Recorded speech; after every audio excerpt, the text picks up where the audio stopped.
구독, 좋아요,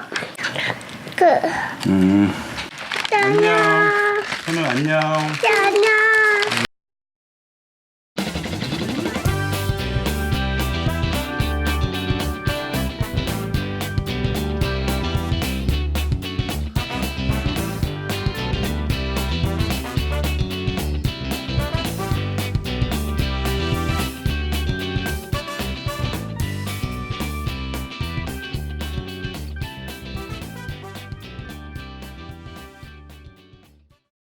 안녕하세요. 바른길 부동산 추진욱입니다. 오늘은 유명인이 보유한 부동산 분석 제 2탄. 지난번 시간에 이어 오늘도 서장훈 씨 건물에 대해서 알아보도록 하겠습니다. 9월 6일자로 신문에 대문짝에 떴죠. 이 기사를 한번 볼까요?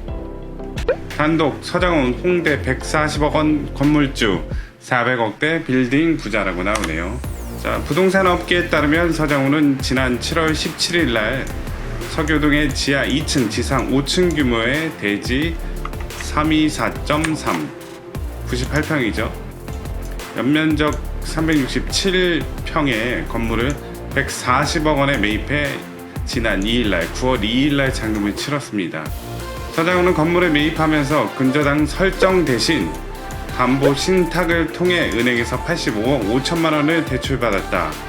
보증금 7억 2천만 원, 월세는 4,800만 원으로 수익률은 4.33%로 고수익이 나온다라고 나왔습니다. 자, 근저당권은 아시죠? 그럼 담보 신탁은 뭐고 왜 담보 신탁을 통해서 대출을 받았을까요? 그거는 이번 시간에 확실히 알아가는 시간에 가지도록 하겠습니다. 그 다음에 서장훈의 평당가 1억 4,280만 원의 건물을 매입했다. 시세보다 저렴하게 샀다고 볼 수는 없지만 매물이 거의 안 나오는 황금 라인으로 입지가 뛰어나고 수익률가 임차인을 보고 산 것 같다라고 했습니다. 저번에 한번 보여드렸던 서초동 건물, 흑석동 건물, 그리고 이번에 산 홍대 건물까지 3개가 되네요. 그 중에 서초동 건물은 분석을 했으니까 이번에는 홍대 건물을 가지고 한번 분석해보는 시간을 갖도록 하겠습니다. 저는 이 기사를 보면서 3가지 의문이 들었습니다. 이 3가지 의문을 한번 정리해 볼게요. 자, 서장훈 홍대 건물 어디에 샀을까요? 자, 홍대 서교동. 근데 이 위치에 왜 샀는지 한번 분석해보는 시간을 갖도록 하겠습니다. 두 번째 질문. 어떻게 샀을까요? 자, 매매가는 140억이라고 하는데 근저당권을 설정하지 않고 담보 신탁으로 했는지 알아보는 시간을 갖도록 하겠습니다. 세 번째, 왜 샀을까요? 불과 10년 정도의 기간 동안 2009년도에 28억 원 하는 건물이 2019년도에 140억 원, 5배죠. 5배 오를 수 있었던 이유가 무엇인지 분석해 보도록 하겠습니다. 그럼 먼저 첫 번째로 어디에다 샀을까? 카카오 맵을 보도록 하겠습니다. 바로 나오는 건물이 서장훈 건물입니다.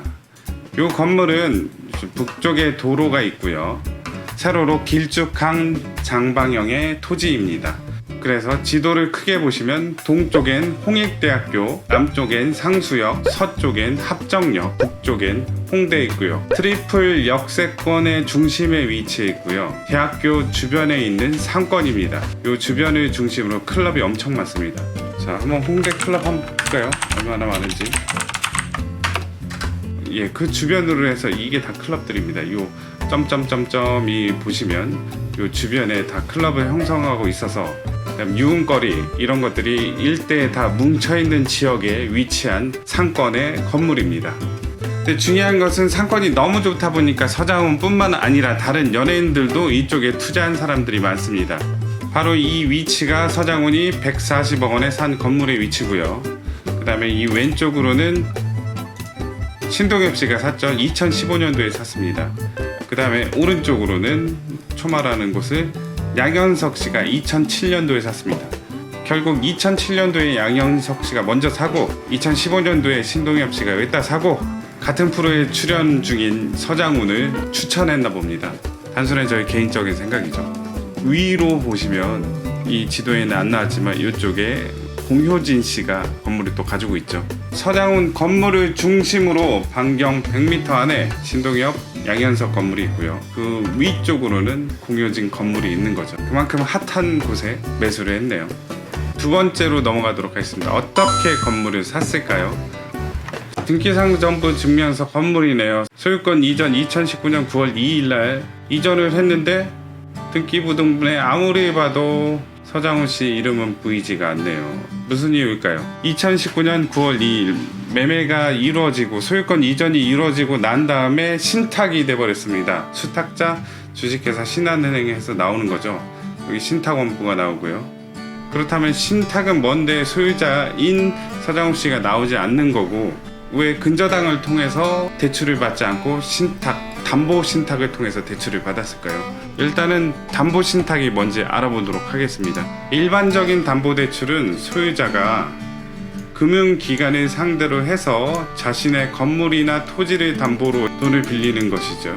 그렇게 되면 등기부 등본 을구에 근저당권이 설정이 되고 채권 최고액이 얼마라고 명시가 되는 것이죠. 근데 소유자는 더 많은 돈을 빌리고 싶어하는 경우가 있습니다.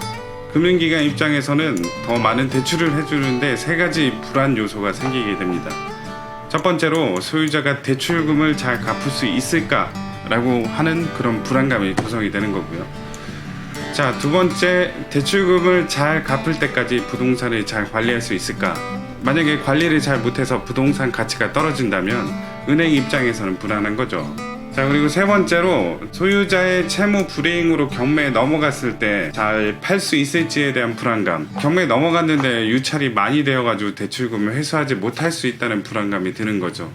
이 세 가지 불안감 때문에 그 적정 수준의 대출 이상은 은행에서 해주지 않습니다. 그렇다면 어떻게 해야지 더 많은 대출을 받을 수 있을까요? 그래서 담보 신탁을 하는 것입니다. 소유자가 기존 부동산 담보 대출보다 더 많은 돈을 대출받기 원할 때 금융기관에 이렇게 이야기를 하겠지요.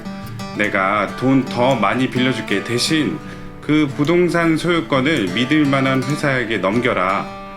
그리고 대출금 다 갚으면 다시 돌려줄게. 그때까지만 신탁회사가 관리를 할 거야 라고 말을 하겠죠. 금융기관이. 위탁자가 채무 불이행을 하면 대출을 갚지 못하게 된다면 신탁자를 상대로 해서 금융기관이 야, 쟤 돈 안 갚았어. 야, 네가 가지고 있는 이 부동산 팔어라고 환가 요청을 할 수 있고요. 수탁자는 이 건물을 공매에 붙입니다. 그래서 받은 돈으로 금융기관에게 환가 요청 정상 교부를 하는 거죠. 이렇게 하면 윈윈 전략이 될 수 있습니다. 소유자는 대출 더 많이 받아서 좋은 거고, 금융기관은 안전하게 돈을 빌려줘서 좋은 거고, 수탁자는 이 부동산의 관리를 함으로써 보수를 받고요. 그 다음에 공매에 넘어가더라도 추가적으로 환가 처분 보수도 받을 수 있다는 장점이 있기 때문에, 그래서 요즘 부동산의 그 신탁 등기가 된 게 많습니다. 서장훈 씨도 담보 신탁을 통해서 부동산을 매수했죠. 매매가 140억 원. 그다음에 담보 신탁을 통해서 대출 85억 5천, 나머지 54억 5천은 자신이 가지고 있는 현금으로 투자를 했을 것으로 추측이 됩니다. 네, 그래도 돈 많이 모으셨네요. 다시 서장훈 씨의 등기부상 정보 증명서를 보면 이제는 이해가 가셨죠? 수탁자 신한은행으로 되어 있고, 이거에 대한 신탁원부가 있습니다. 신탁원부는 인터넷 등기부등본으로 뗄 수 없고요. 직접 등기소에 가서 뗄 수가 있습니다. 그래서 제가 한번 떼왔습니다. 자, 이게 바로 신탁원부입니다. 자, 첫 번째 장에는 등기사항 정보증명서가 나와 있고요. 신탁원부 위탁자, 서장훈 씨가 되겠죠. 수탁자, 신한은행. 부동산 담보 신탁 계약서 해서 이렇게 짜자자자장 나옵니다. 요 신탁 원부가 돼 있고 신탁 등기가 돼 있는 건물은 계약을 써야 될까요? 쓰지 말아야 될까요? 그럼 누구랑 계약을 써야 될까요? 그래서 신탁 원부를 복원합니다. 신탁 원부에 나와 있는 대로 계약서를 쓰거나 진행을 하면 되는 거고요. 일반적으로는 어떻게 나와 있냐? 3명의 동의가 다 필요하다는 거죠. 위탁자, 수탁자, 수익자. 위탁자는 소유자, 수탁자는 신탁회사, 수익자는 금융회사. 이 3명의 동의가 있어서 동의 후에 계약서를 작성하면 일반적으로는 괜찮습니다. 그렇다면 세 번째 주제로 넘어가도록 하겠습니다. 왜 서장훈 씨는 이 건물을 샀을까요? 그리고 2009년도에 28억 원이었던 건물이 2019년도에는 140억 원이 될 수 있었던 이유는 무엇일까요? 로드뷰를 한번 보도록 하겠습니다. 로드뷰를 보면은 두 가지 사실을 알 수 있죠. 가장 최근의 사진, 그 다음에 과거의 사진. 2018년 7월 달에 찍었던 사진이고요. 가장 오래된 과거는 2008년 8월 달 과거네요. 과거 사진과 비교를 해보면 달라진 점이 있습니다. 위치는 똑같지만 건물이 다르죠. 2008년도 당시에는 두양 오피스텔이라는 건물로 지어졌다가 2014년도에는 근린생활시설 신축 공사를 했네요. 2014년 이전에는 오피스텔이었던 건물이 2014년 이후에는 근생, 상가 건물로 바뀌었습니다. 부동산 종합정보에도 나와있죠. 건축물 정보에 보면 허가일자는 2013년도에 착공은 2014년 1월 달에 했고요. 사용승인, 준공 날짜는 2014년 9월 달에 완공이 됐습니다.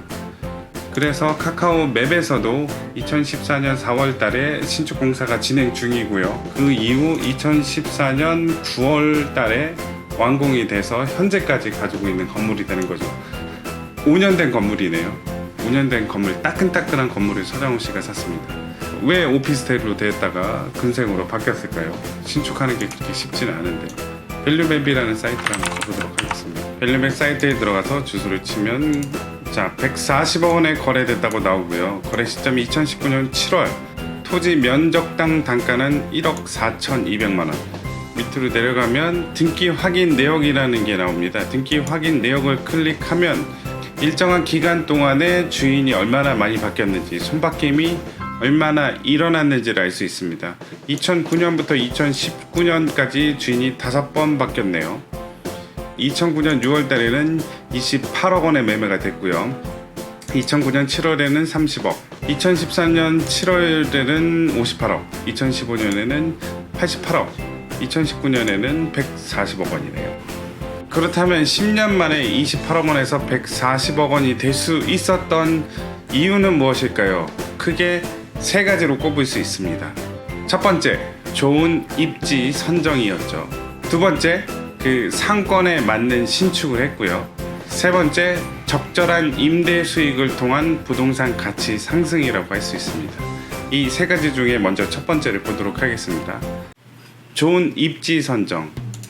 트리플 역세권의 대학교 인근 상권이고요. 크게 보면은 이대, 신촌 상권은 점점 식어가는데 홍대 상권은 날로 확장해가는 지역이 있네요. 그래서 좋은 입지 선정이 부동산 가치를 올릴 수 있었던 첫 번째 요인이라고 할 수 있고요. 두 번째 요인, 상권에 맞는 신축. 홍대 주변은 죄다 상가들이 질비해 있죠. 그런데 좀 약간 이질감 있게 오피스텔이 있네요. 밤낮으로 클럽에서 음악 소리가 나올 텐데 인근의 오피스텔들은 임대하는 데 한계가 있습니다. 그래서 과감하게 상가로 신축을 단행했습니다. 그리고 또 좋은 점이 하나 있네요. 북쪽에 도로가 있어서, 여기 보시면 알겠지만 건물 위쪽으로 도로가 있어서 일조권 제한에 걸리지 않습니다. 건물이 깎이지 않고 온전하게 올라갈 수 있었던 것도 신축을 할 수 있었던 데 큰 도움이 된 요소였던 거죠. 세 번째, 적절한 임대 수익을 통한 부동산 가치 상승이라고 할 수 있습니다. 입지도 좋고 이제 신축 건물을 지어서 그에 상응하는 임대 수익을 발생을 할 수 있었겠죠. 임대 수익이 올랐다는 것은 부동산 가치가 상승했다는 것을 의미하기도 하죠. 이 세 가지 요인으로 해서 기존에 28억 원 하던 부동산이 140억 원이 될 수 있었던 이유이기도 했습니다. 정리를 한번 해보도록 하겠습니다. 그렇다면 과연 서장훈 씨는 홍대에 있는 부동산을 잘 산 걸까요? 아니면 잘못 산 걸까요? 전 개인적으로 잘 샀다고 봅니다. 물론 기존 시세보다 저렴하게 사거나 비싸게 사진 않아서 적정 가격에 샀다고 합니다. 하지만 홍대는 지금 계속해서 뜨고 있는 상권이고요. 입지 자체가 너무 좋고요. 5년밖에 안 된 신축이라서 앞으로 관리하거나 할 게 그렇게 많지는 않습니다. 지금 현재 4.33%의 수익률을 올리고 있기 때문에 수익률 면에서도 뒤처지지가 않네요. 자, 이것으로서 서장훈 씨 홍대 건물을 분석을 한번 해봤는데요. 좋은 입지의 부동산이 나온다면 여러분들도 한번 도전해 보시기 바랍니다. 현금이 모자르다면 대출을 받으시고, 대출로는 안 된다면 담보 신탁을 통해서 대출 금액을 늘리시기 바라고요. 이 건물의 입지가 좋다면 기존에 낡았던 건물이나 용도에 맞지 않는 건물이 있다면 새롭게 신축을 통해서 부동산의 가치를 올릴 수 있고, 적절한 임대 수익을 통해서 부동산의 가치를 올릴 수 있습니다. 여러분도 할 수 있습니다.